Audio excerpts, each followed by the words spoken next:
नमस्कार, आप live cities देख रहे हैं। मैं हूं जय शुक्ला। देखिए, मई महीने के पहले तक बिहार में जातीय आधारित गणना का शोर खूब चला। सरकार के कर्मी गांव-गांव और कस्बों में घूमे और लोगों से उनके डिटेल के बारे में जाना। उनका डिटेल लेकर के जातीय आधारित गणना को संपन्न कराने की कोशिश की जा रही थी। लेकिन जैसे ही जातीय आधारित गणना का काम 80% लगभग पूरा हुआ, वैसे ही हाईकोर्ट में डाली गई याचिका पर सुनवाई हुई और 4 मई की वो तारीख थी जब पटना हाईकोर्ट ने जातीय आधारित गणना पर तत्काल प्रभाव से रोक लगा दिया था। इसके बाद सरकार ने सुप्रीम कोर्ट का दरवाजा भी खटखटाया, लेकिन सुप्रीम कोर्ट ने साफ कह दिया कि 3 जुलाई को यदि पटना हाईकोर्ट सुनवाई नहीं करता है तो 14 तारीख को यानी कि 14 जुलाई को हम इस पर सुनवाई करेंगे। हालांकि पटना हाईकोर्ट ने कह दिया था कि जुलाई से पहले हम इस पर सुनवाई नहीं करेंगे। सरकार चाहती थी कि पहले ही सुनवाई हो, लेकिन पटना हाईकोर्ट ने सख्त मना कर दिया था। अब एक बार फिर से पटना हाईकोर्ट में जातीय आधारित गणना को लेकर सुनवाई होने जा रही है, जिस पर सभी की निगाहें टिकी है कि क्या कुछ होने वाला है, क्या पटना हाईकोर्ट इस मामले में कहेगा। और वो सुनवाई देखिए आज ही होनी है। अब इसमें विस्तार से बात करें तो बिहार में जातीय आधारित जनगणना पर आज हाईकोर्ट में सुनवाई होगी। पटना उच्च न्यायालय के चीफ जस्टिस विनोद के चंद्रन और जस्टिस पार्थ सारथी के बेंच में इस पर सुनवाई होनी है। यह सुनवाई दोपहर 2 बजे के बाद होगी। इसमें बिहार सरकार जातीय गणना को लेकर अपने दलील पेश करेगी। गणना का 80% से ज्यादा काम लगभग पूरा हो चुका है, जैसा कि हमने आपको बताया।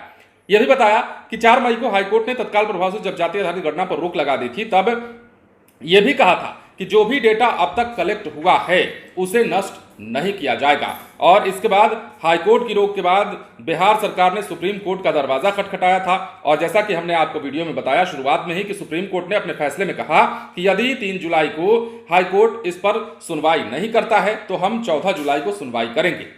इसके अलावा जातीय गणना पर 4 मई को पटना हाईकोर्ट की रोक के बाद बिहार सरकार ने मामले में जल्द सुनवाई का आग्रह किया था। इस पर हाईकोर्ट ने 9 मई की तारीख तय की थी। 9 मई को सुनवाई के बाद कोर्ट ने तारीख बदलने से इनकार कर दिया था। इसके बाद बिहार सरकार ने सुप्रीम कोर्ट का रुख किया था। 18 मई को सुप्रीम कोर्ट के जस्टिस अभय एस ओका और न्यायमूर्ति राजेश बिंदल की बेंच में मामले की सुनवाई हुई। बेंच ने कहा कि इस बात की जांच करनी होगी कि क्या ये सर्वेक्षण की आड़ में जनगणना तो नहीं है। अब देखिए, इस पर दलील कई सारी थी।